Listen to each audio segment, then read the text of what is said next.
In this video, we are going to explore graphic design element number 1, images. Visuals. It is critical in e-learning that images are high quality because your student will have to decode and make meaning from them. And you have a lot of choices. Look at this list: photographs, illustrations, vectors, silhouettes, icons, dingbats, infographics, shapes, and found art. I bet maybe you haven't even heard a couple of those. Photographs. Typically, when you hear image, photographs are the first thing that you think of. Photographs can include illustrations of real life. They add interest to your page. They provide also a layer of information and can provide emotion. I mean, if you wanted to put one of these on a page, which one would you choose? It would really depend upon your lesson. Photographs can also tell a story. You could put this itself in front of students and have them create their own story on what was going on. Photographs can convey a concept, and what's interesting is that I had created the slide deck prior to COVID breaking out, and so this picture has even taken on more depth and complexity in the world than it did 4 months ago. Photographs can also make it real. So kids always want to grow up and find a job and be on their own. But this job, you could look at this kid's face and think, okay, is he enjoying this job? Or maybe he's just irritated with whoever's taking the picture. Illustrations, they're hand-drawn. They're typically objects, and they can be simple, but they can be super technical.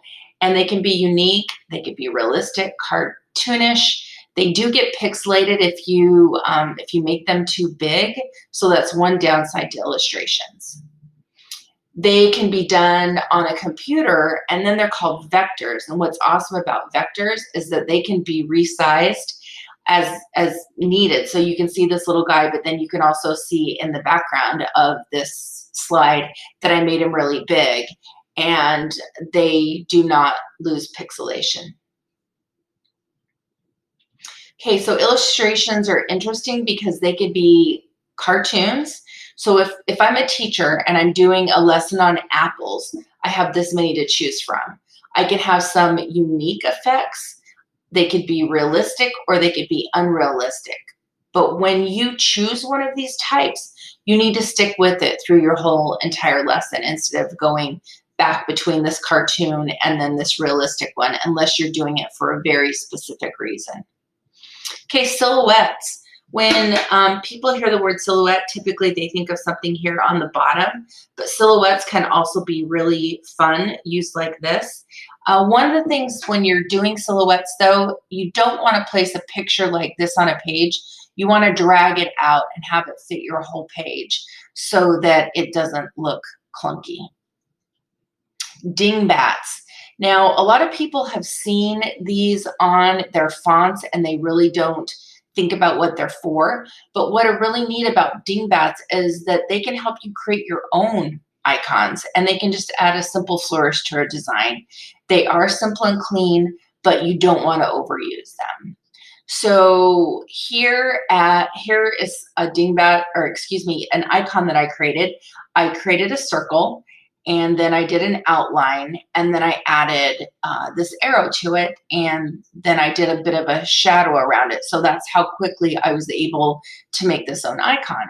And what's really funny is that they can be called the grandfather of the emoji. Emojis have grown in importance, especially with all the digital media we have now and trying to convey emotions and information across digitally. And so Emojipedia was started, and they have a ton of different things, and you can search by category, and you don't have to use them singularly. This little grouping here was 2 people, then I added a palm tree, and then I added a beach umbrella to convey 2 people at the beach. So just have some fun with that. Okay, icons. Iconography is a whole entire course in and of itself, but icons do communicate faster than words. they help you organize your content, and they draw the reader's attention. And it also can be used as a queuing system for your students in your online courses. I love the site Flat Icon. They have a light version for free, and then they also do have a premium version. And the premium icons have this little crown next to them.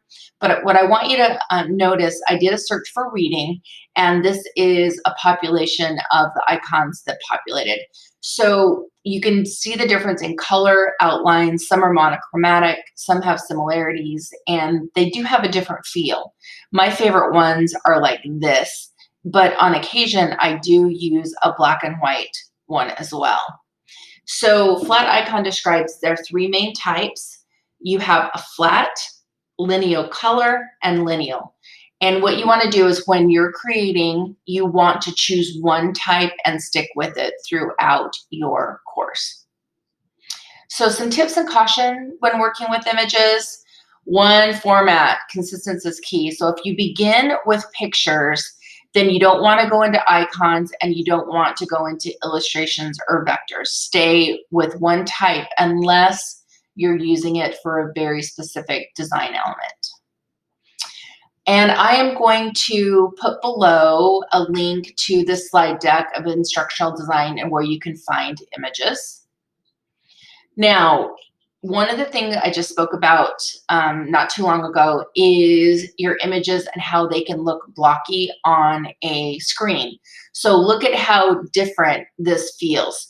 And it's not so distracting to your learner. So you want to have a clean look and feel to your lesson. And one of the sites I love for this is called remove.bg, and it's a very simple site to be able to remove the background from an image, and it is free. I have also created a video on that, so you can go to Driving Digital Learning and find that on the YouTube channel. Okay, so some examples of what not to do with images. So from the website, Top 50 Worst Website Designs That Will Make You Cringe, here's a couple. Oh my, where to go? Well, one thing, these images are pixelated. So that's the first thing. You don't ever want to have pixelated images. It just looks amateurish. The next thing is you can see he has a mix of different images and they're just all over the place. So it's just your eyes don't know where to go and it's confusing for the learner. Oh boy, yep, overload. So instead of this group putting categories and maybe having one forerunner or one quad or one bike and having them click on that to view all the different bikes, they put everything on their homepage.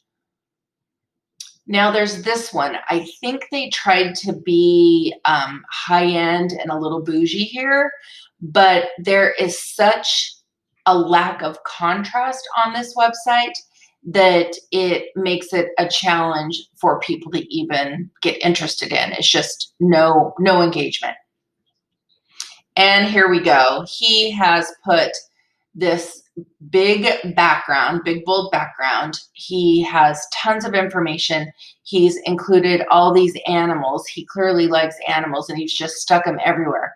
So this is just not only information overload, you don't even know what it's about. There's no theme.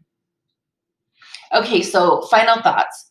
Carla Gutierrez from Shift, which is a disruptive learning group, she states, it is critical in e-learning that images are not only high quality, but also consistent. If not, it will detract from the content because the learner will have to struggle to decode and make meaning from them. I would like to thank these people for providing some awesome resources, and I hope you learned a little bit about using images in your course design.